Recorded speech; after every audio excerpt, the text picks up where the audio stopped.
Sud Radio, l'invité politique, Jean-Jacques Bourdin. Notre invité Fabien Roussel, secrétaire national du Parti communiste français et maire de Saint-Amand-les-Eaux. Fabien Roussel, bonjour. Bonjour Jean-Jacques Bourdin, bonjour à tous vos auditeurs. Merci d'être avec nous ce matin sur Sud Radio. Alors je suis très content de vous recevoir. D'abord je vous dis que Sud Radio est en pleine progression, que en ce moment on peut écouter Sud Radio évidemment sur l'appli Sud Radio que vous chargez sur votre smartphone. Vous appuyez dessus et vous écoutez Fabien Roussel ce matin. Fabien Roussel, je voudrais que nous commencions avec l'Algérie. Pourquoi ? Parce que l'actualité est là.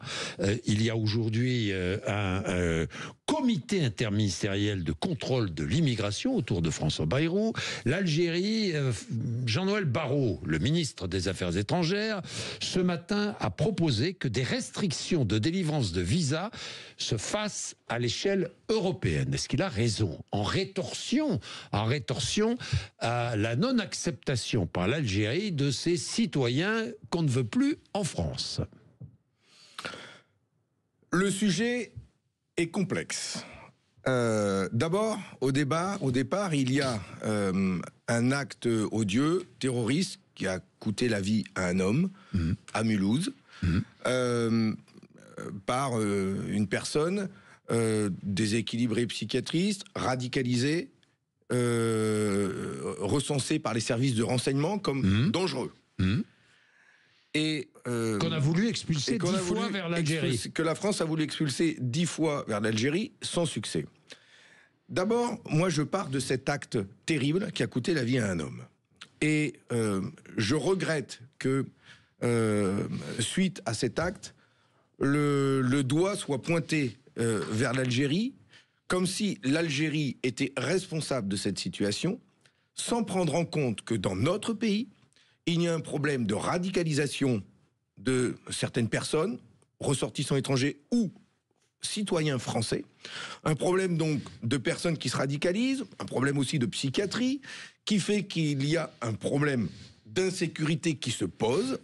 Et si M. Retailleau pense qu'on va régler ces problèmes d'insécurité en provoquant l'Algérie et en tendant le bras, par un rapport de force avec l'Algérie, je crains qu'on ne va pas régler les problèmes que nous avons en France. Et donc, c'est une manière de ne pas régler les problèmes que nous avons en France. Et d'ailleurs, quand je vois que M. Darmanin lui-même se plaint qu'il n'y a pas suffisamment de moyens dans les prisons françaises, des services de renseignement, pour aller démasquer ceux qui se radicalisent, qui sont rentrés là-dedans comme voyous et qui en sortent comme dangereux intégristes, pouvant exercer des menaces sur notre pays, eh bien, ça m'inquiète. Et je pense que c'est là-dessus que la France devrait plutôt travailler. Oui, mais Fabien Roussel, plutôt que aujourd'hui de faire de l'Algérie le pays responsable de tous nos maux. Mais Fabien Roussel, nous voulons expulser ce citoyen algérien. Nous voulons l'expulser. Mais alors. Je suis d'accord avec vous, dit non. Et c'est pour ça. Alors on fait quoi ? Mais c'est pour ça que je vous dis que le sujet est complexe. J'ai d'abord parlé de l'attentat de Mulhouse.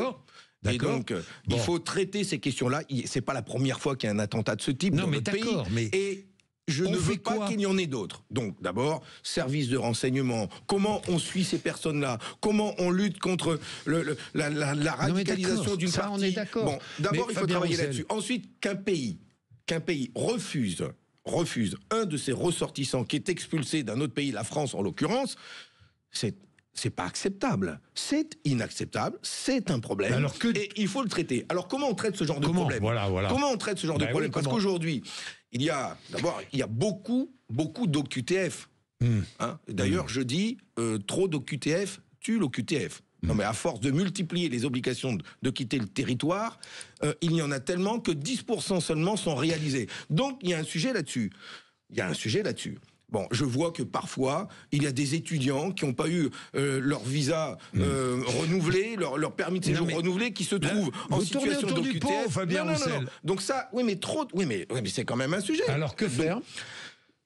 Je suis plutôt sur la ligne de M. Barrot, qui dit que c'est un problème de diplomatie, un problème politique qu'il faut traiter avec les pays, et il faut donc avoir une relation avec l'Algérie. Donc restreindre les délivrances de visas, en rétorsion. Cette proposition a déjà été mise en œuvre, elle n'a pas fonctionné. Elle n'a pas fonctionné. Là, le ministre Barrot demande à ce qu'elle soit mise en œuvre au niveau européen. Donc, oui, mais déjà, c'est autre chose. Parce qu'il a déjà dit, Jean-Noël Barrot, que arrêter les visas, ça ne marche pas. Les visas entre la France et l'Algérie. Et donc, la question, ce n'est pas de punir le peuple algérien. La question, c'est de regarder comment, dans les relations que nous avons avec l'Algérie, nous arrivons à nous faire respecter et à faire en sorte que l'Algérie accepte de reprendre ses ressortissants qui ont commis des délits dans notre pays et qui sont expulsés depuis la France. Et donc ça, c'est une question de relations diplomatiques que nous devons avoir. Et ce n'est pas à M. Retailleau, ministre de l'Intérieur, de traiter de ces sujets. Il se prend pour qui, M. Retailleau ? La politique internationale, ça dépend et du président de la République et du ministre des Affaires étrangères. Donc, qu'il laisse le président de la République et le ministre des Affaires étrangères traiter ces questions-là. Et dernier point, si vous voulez que je sois complet sur la question, l'Algérie, elle a été aussi...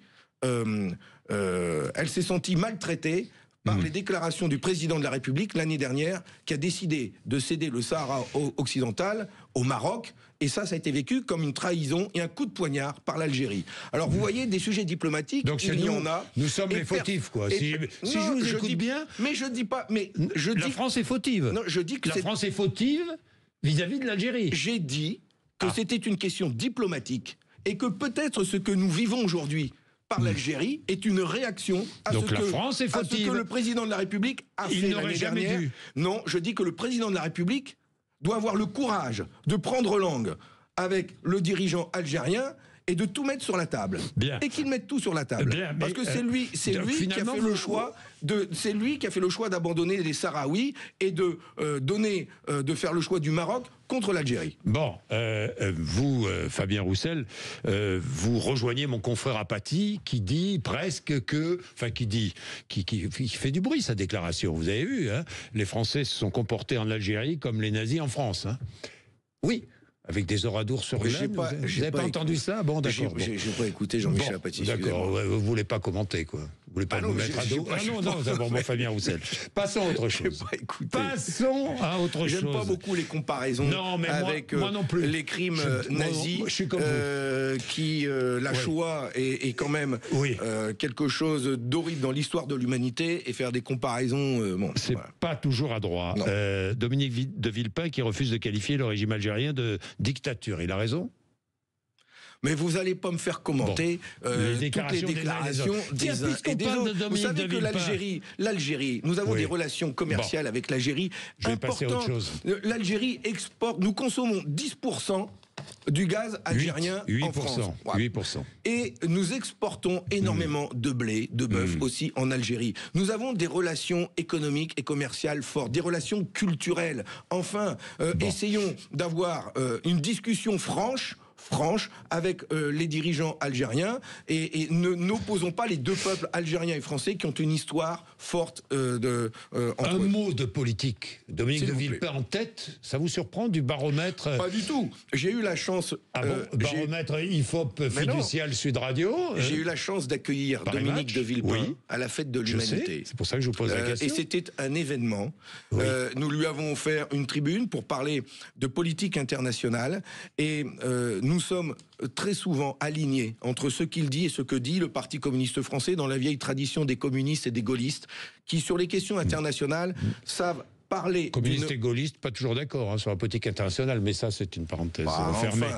On va pas y revenir. On va y revenir, oui. Mais en tout cas, sur les déclarations qu'a prononcées Dominique de Villepin, que ce soit sur les crimes à Gaza, l'horreur des massacres à Gaza, ou alors sur la voix de la France, qui ne sait pas se faire entendre et respecter sur la scène internationale, nous avons beaucoup de points communs. Il pourrait être le candidat de la gauche unie en 2027? Vous le soutiendriez s'il était candidat? Mais monsieur Bourdin, les élections de 2027, vous croyez que vos auditeurs de Sud Radio, ils ont le nez là-dessus? Détrompez-vous. Vous croyez pas qu'on pourrait parler de la facture d'électricité qui va augmenter? Vous pensez pas que ce sont ces questions-là qui les préoccupent un peu plus quand même? Ça les préoccupe aussi. Arrêtez de fuir en permanence ces questions sur l'élection présidentielle.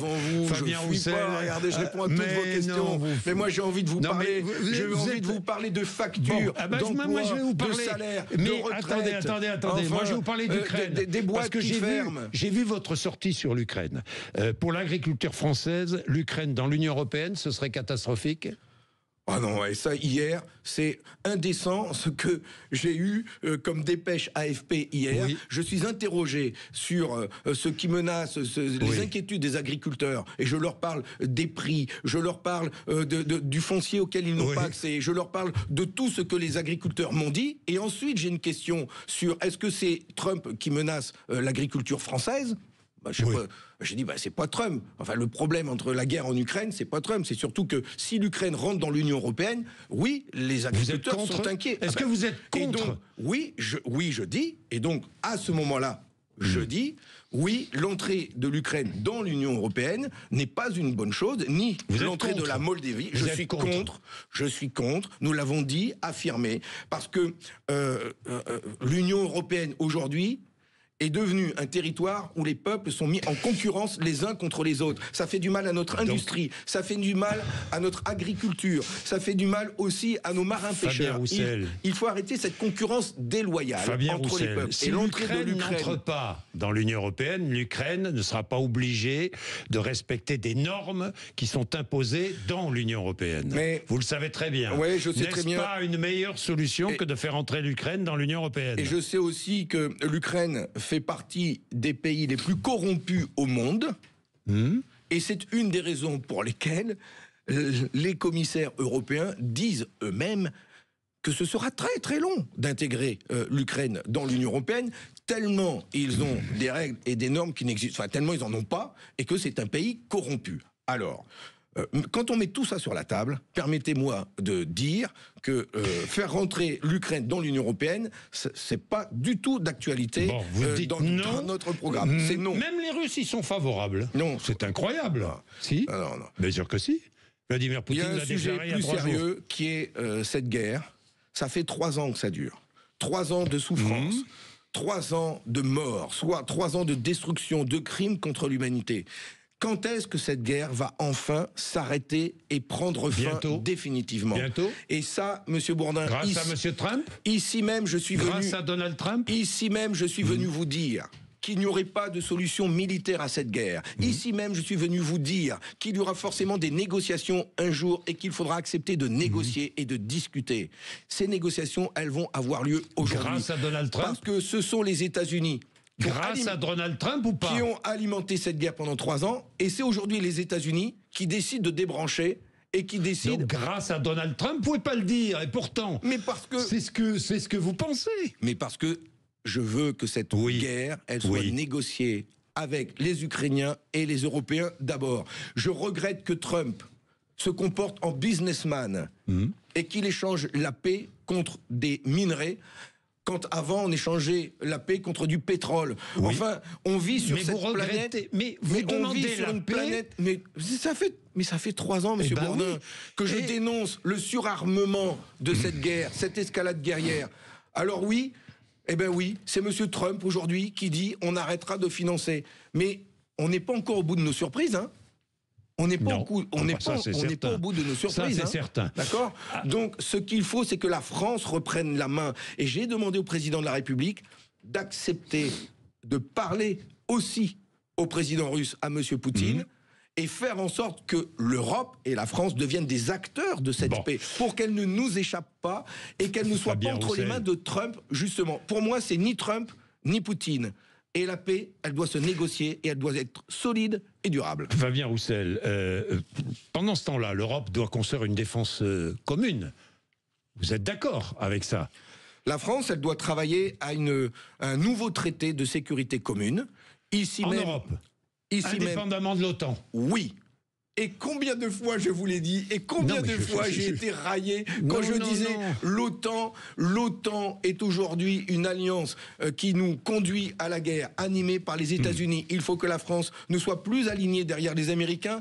Avec Dominique de Villepin, nous disons la même chose là-dessus. Enfin, aujourd'hui, j'entends les Allemands, j'entends des dirigeants français qui disent il faut envisager une nouvelle alliance en Europe, libérée alliance militaire en Europe, libérée des Américains, avec, comme le demande le futur chancelier allemand Merz, l'Allemagne et d'autres pays européens sous la protection du bouclier nucléaire français. Écoutez, avant de parler de bouclier nucléaire français, une alliance militaire qui pour moi doit rester nationale d'abord, et la France ne doit pas céder. La décision sera nationale, évidemment. La France ne doit pas partager le bouton de déclenchement de l'arme nucléaire. Pas le bouton, première chose. Mais les forces nucléaires. Première chose. La deuxième chose, c'est que nous avons besoin de travailler un traité de sécurité collectif en Europe, de l'Atlantique à l'Oural. Et nous avons déjà, dans notre histoire, travaillé...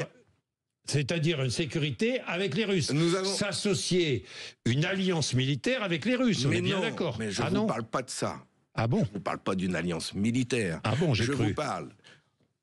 Nous devons travailler un autre traité qui ne soit pas celui de l'Alliance Atlantique, l'OTAN. Et tout le monde appelle à construire un traité de sécurité collective. Les moyens, comment nous désamorçons les conflits et les tensions sur le continent européen. Et il y a eu une conférence à Helsinki qui s'est conclue en 1975 par un accord qui réunissait plus de 30 pays, de la Russie jusqu'aux États-Unis et le Canada d'ailleurs, qui était partie prenante de cet accord il y a 50 ans. Et cet accord d'Helsinki nous a permis de sortir de la guerre froide et de désamorcer les conflits avec l'URSS de l'époque, où le pacte de Varsovie et l'OTAN s'affrontaient. Eh bien aujourd'hui, il faut réussir à ressortir cet acte d'Helsinki pour sortir de cette guerre froide qui est devant nous, et faire en sorte que nous trouvions les moyens de désamorcer tous les conflits par des voies politiques et diplomatiques. Concernant l'autonomie stratégique de l'Europe, et donc le moyen de nous défendre, les armées doivent être nationales, elles doivent aussi pouvoir coopérer entre elles, mais je ne vois pas comment demain il pourrait y avoir une armée européenne. Pas d'alliance donc militaire en Europe. Des armées nationales qui coopèrent. Ça ne veut pas dire une alliance militaire. Une alliance militaire, c'est quoi? Si un pays européen est attaqué, on intervient. Monsieur Bourdin, c'est déjà le cas aujourd'hui. Les armées sont nationales. Elles travaillent ensemble. Donc c'est déjà le cas de l'OTAN. Donc il faut d'abord un objet politique. C'est le traité de sécurité collective qui doit organiser les moyens de désamorcer les conflits en Europe. Fabien Roussel, je reviens en France. Vous voulez supprimer le RSA et remplacer ce RSA, 635 € par mois, par une sécurité emploi-formation. Ce serait un revenu équivalent au SMIC pour toute personne sans emploi. C'est bien cela. Non, c'est pas cela. Non, c'est pas le revenu universel. Je le combats, le revenu universel, pas du tout. Vous êtes contre. Non. Moi, je détaille ça dans le livre qui va sortir le 24 avril prochain, intitulé « Le parti pris du travail ». C'est mon parti pris. Et mon projet pour la France, c'est de faire en sorte que, à terme, il n'y ait plus de personnes qui survivent du RSA. Parce que ces personnes, je les connais, elles doivent toutes aller à l'aide alimentaire pour pouvoir manger et survivre un petit peu. C'est indigne de notre pays. Et je préfère à la place garantir à chacun un travail avec une rémunération. Mais alors que proposez-vous à la place du SMIC? Je vous parle d'un travail. C'est un travail, Français, un emploi. Chaque Français aurait un emploi. Il faut créer les conditions. Oui. Le plein emploi, ça doit être ça. Mais comment? Le plein emploi, ça doit être de faire en sorte ces Français? Éradiquer le chômage dans notre pays. Non, mais on est bien d'accord, mais qui va employer ces Français?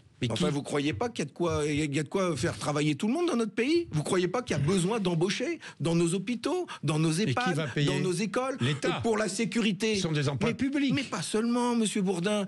Tout le monde parle de réindustrialiser la France. Et aujourd'hui, il y a une entreprise, Vancorex, qui est menacée de fermeture avec 6 000 emplois à la clé. Vous pensez pas que réindustrialiser la France, c'est 1 million d'emplois que nous pouvons créer dans le secteur privé. La transition écologique, c'est autant d'emplois à créer. Je comprends pas, mais Fabien l'économie de marché, si l'économie de marché, c'est d'être obnubilé par des taux de marge à 10-15%, et donc, du coup, être prêt à sacrifier des entreprises, une industrie entièrement, eh bien, cette économie de marché-là, il faut la réguler, il faut la contrôler. Moi, je souhaite aujourd'hui que nous puissions travailler une avec... économie étatisée. Mais bah si.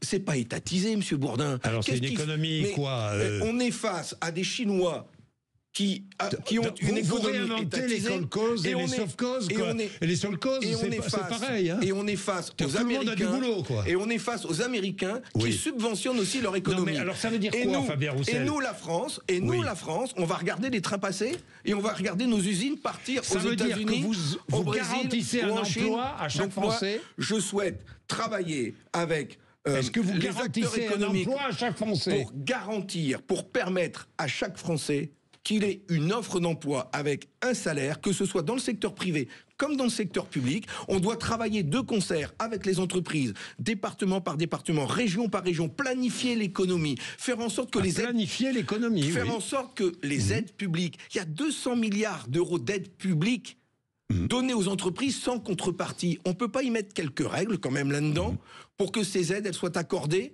en échange d'embauche en France, en échange de relocalisation de l'activité, en échange d'investissement pour la planification écologique, enfin des gisements d'emplois dans notre pays. Vous il y en a plein. Une formation gratuite et rémunérée pour celles et ceux qui le souhaitent, c'est ça? Mais ça veut dire qu'aujourd'hui, par exemple, je connais des personnes survivant au RSA. Je prends un exemple concret de quelqu'un qui est au RSA. Quelqu'un qui est au RSA et bien qui va faire une formation pendant 2 ans. J'ai rencontré un jeune. Donc vous lui donnez un salaire. Eh bien, cette personne, elle perçoit aujourd'hui 700 € par mois.